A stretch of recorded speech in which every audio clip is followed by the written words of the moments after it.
Assalamualaikum warahmatullahi wabarakatuh. Nama saya Syifa Zahra dari kelas 12 MIPA 2. Pada kali ini saya akan mempresentasikan sebuah laporan mengenai menghitung besar percepatan gravitasi bumi dengan percobaan gerak jatuh bebas untuk memenuhi nilai ujian praktek fisika. Pertama-tama, saya akan menjelaskan tujuannya terlebih dahulu.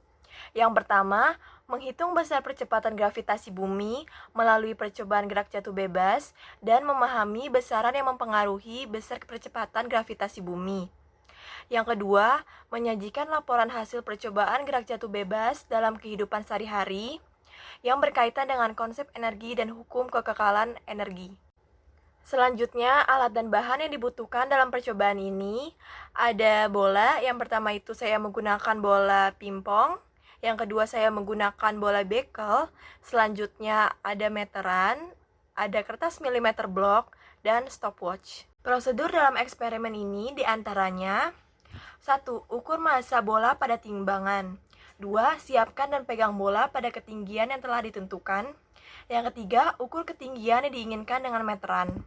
Yang keempat, atur stopwatch untuk mengukur waktu dengan satuan milisecond dan reset pada kedudukan 0. 5. Siapkan stopwatch untuk mulai menghitung pada saat bola dilepas hingga menyentuh permukaan lantai.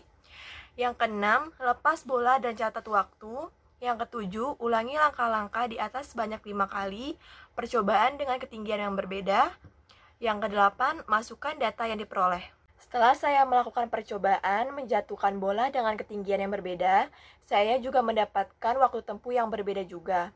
Dari setiap ketinggian, waktu tempuh memiliki satuan second. Setelah waktu tempuh dikuadratkan, saya bisa mencari percepatan gravitasi dengan G sama dengan 2H per T kuadrat. Dan didapatkanlah hasil sesuai tabel berikut.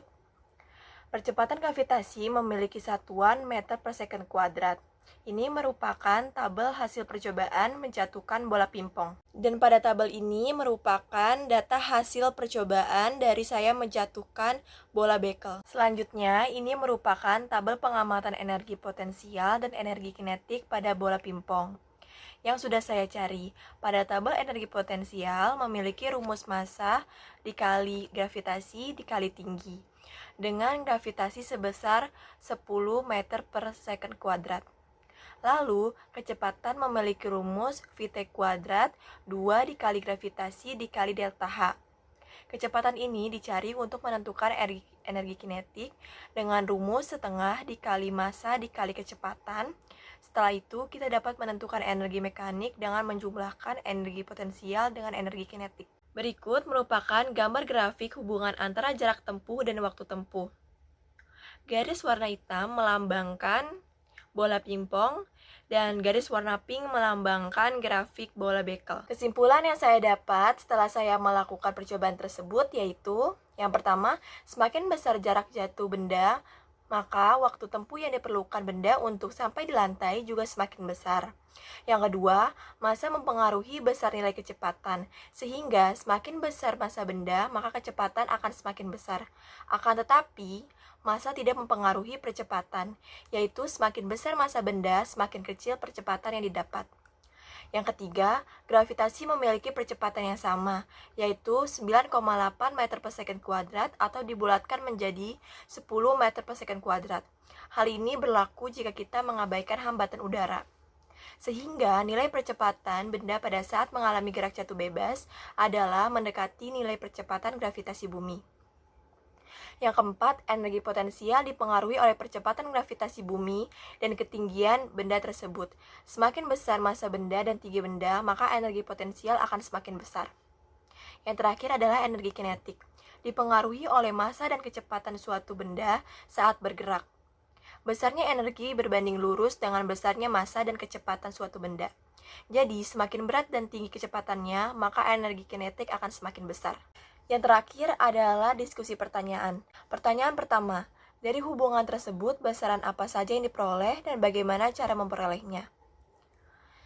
Yaitu kecepatan atau disimbolkan dengan V dapat diperoleh dari pembagian antara jarak yang ditempuh dengan waktu tempuh.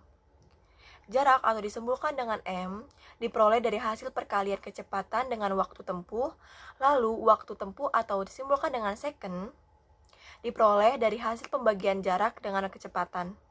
Dan percepatan atau disimpulkan dengan A didapat dari perubahan kecepatan yang terjadi pada benda karena pengaruh gaya yang bekerja pada benda maupun keadaan benda, yaitu dari hasil pembagian besaran kecepatan dengan waktu tempuh. Pertanyaan kedua, jika dua benda berbeda beratnya dijatuhkan secara bersamaan, manakah yang lebih dulu sampai ke lantai dan kenapa?